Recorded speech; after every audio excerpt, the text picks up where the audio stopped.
Hebreos 9. Ahora bien, aún el primer pacto tenía ordenanzas de culto y un santuario terrenal,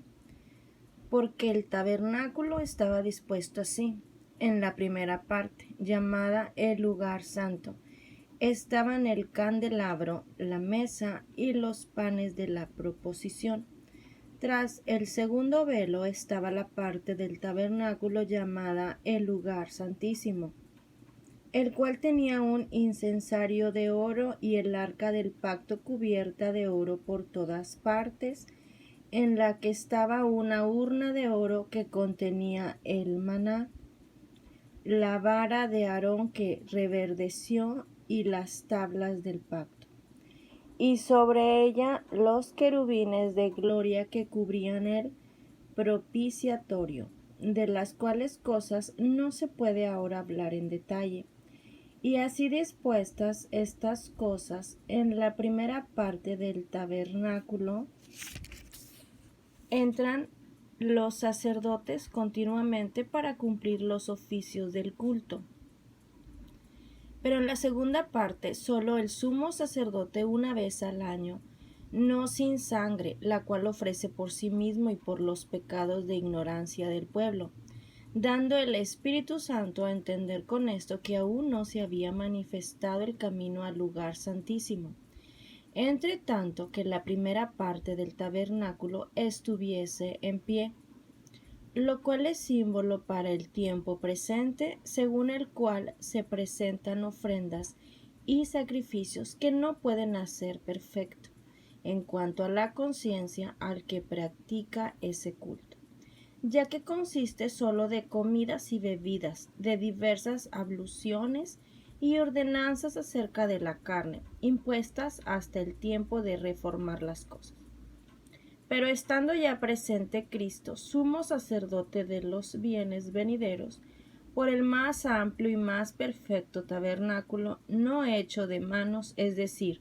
no de esta creación, y no por sangre de machos cabríos ni de becerros, sino por su propia sangre, entró una vez para siempre en el lugar santísimo,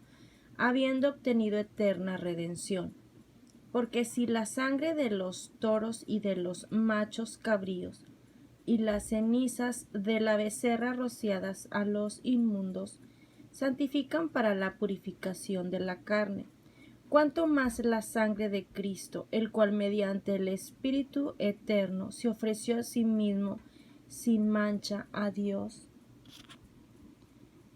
limpiará vuestras conciencias de obras muertas para que sirváis al Dios vivo. Así que por eso es mediador de un nuevo pacto, para que, interviniendo muerte para la remisión de las transgresiones que había bajo el primer pacto, los llamados reciban la promesa de la herencia eterna. Porque donde hay testamento, es necesario que intervenga muerte del testador, porque el testamento con la muerte se confirma, pues no es válido entre tanto que el testador vive, de donde ni aun el primer pacto fue instituido sin sangre, porque habiendo anunciado Moisés todos los mandamientos de la ley a todo el pueblo, tomó la sangre de los becerros y de los machos cabríos con agua, lana escarlata e hisopo, y roció el mismo libro y también a todo el pueblo, diciendo: esta es la sangre del pacto que Dios os ha mandado.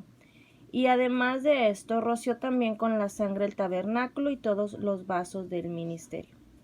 Y casi todo es purificado según la ley con sangre, y sin derramamiento de sangre no se hace remisión. El sacrificio de Cristo quita el pecado. Fue pues necesario que las figuras de las cosas celestiales fuesen purificadas así, pero las cosas celestiales mismas con mejores sacrificios que estos. Porque no entró Cristo en el santuario hecho de mano, figura del verdadero, sino en el cielo mismo, para presentarse ahora por nosotros ante Dios, y no para ofrecerse muchas veces, como entre el sumo sacerdote en el lugar santísimo,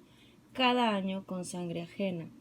De otra manera, le hubiera sido necesario padecer muchas veces desde el principio del mundo. Pero ahora, en la consumación de los siglos, se presentó una vez para siempre por el sacrificio de sí mismo para quitar de en medio el pecado. Y de la manera que está establecido para los hombres que mueran una sola vez, y después de esto el juicio. Así también Cristo fue ofrecido una sola vez para llevar los pecados de muchos y aparecerá por segunda vez sin relación con el pecado para salvar a los que le esperan. Amén.